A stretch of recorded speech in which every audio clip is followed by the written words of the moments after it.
الحمدللہ رب العالمین والصلاة والسلام علی سید المرسلین اما بعد فاعوذ باللہ من الشیطان الرجیم بسم اللہ الرحمن الرحیم۔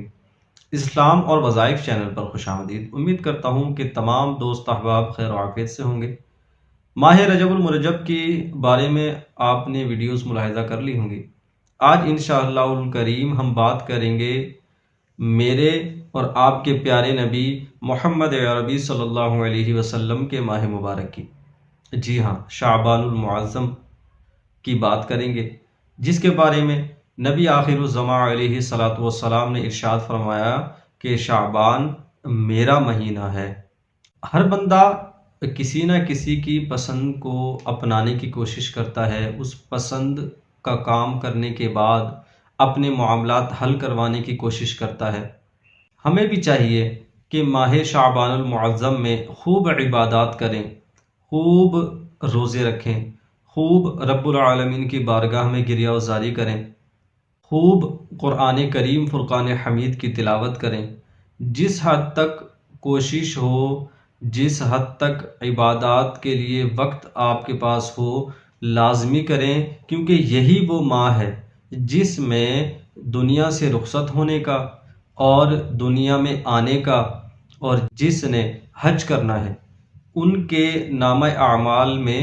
ان کی یہ چیزیں لکھی جاتی ہیں، دنیا سے رخصت ہونے والے کے بارے میں بھی اور دنیا میں آنے والے کے بارے میں بھی۔ اسی ماہ مبارک کے 15ویں شب جس میں ان تمام باتوں کو لکھا جاتا ہے، اور یہی وہ شب ہے کہ جس میں ہماری ایک کتاب نامہ اعمال والی بند کی جاتی ہے اور دوسری نامہ اعمال والی کتاب کھولی جاتی ہے۔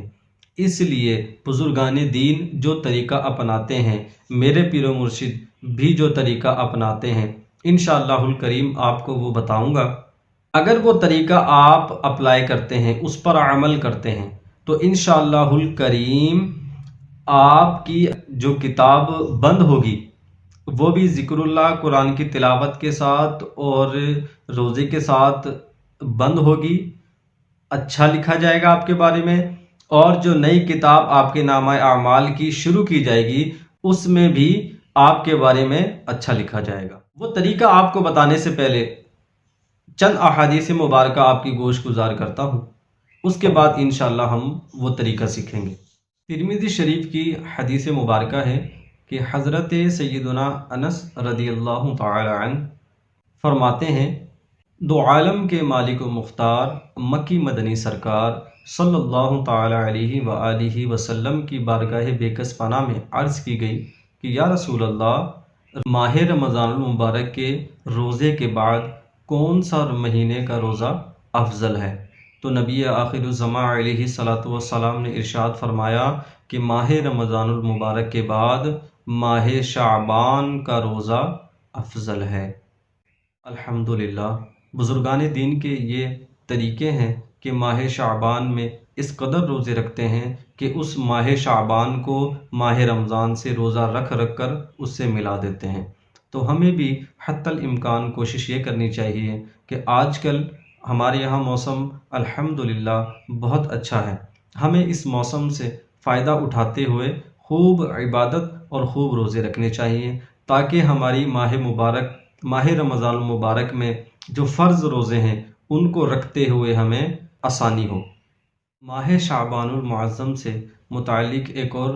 حدیث مبارکہ سماعت فرما لیجئے۔ ام المؤمنین حضرت سیداتنا عائشہ صدیقہ طیبہ طاہرہ رضی اللہ تعالی عنہا سے مروی ہے کہ نبی آخر الزماں علیہ الصلاۃ والسلام نے ارشاد فرمایا، اللہ عز و جل ماہ شعبان کی 15ویں شب، جس کو شب براءت بھی کہا جاتا ہے، 15ویں شب کو تجلی فرماتا ہے، استغفار کرنے والوں کو بخش دیتا ہے اور رحمت طلب کرنے والوں پر رحم فرماتا ہے، اور عداوت کرنے والوں کو یوں ہی ان کے معاملات میں چھوڑ دیتا ہے۔ ماشاءاللہ، آپ نے شب براءت 15ویں شب ماہ شعبان کی آپ نے سنی، کیا فضیلت ہے استغفار کرنے والوں کی اور رحمت طلب کرنے والوں کی۔ آئیے اسی ضمن میں آپ کو ایک اور حدیث پاک سناتا ہوں۔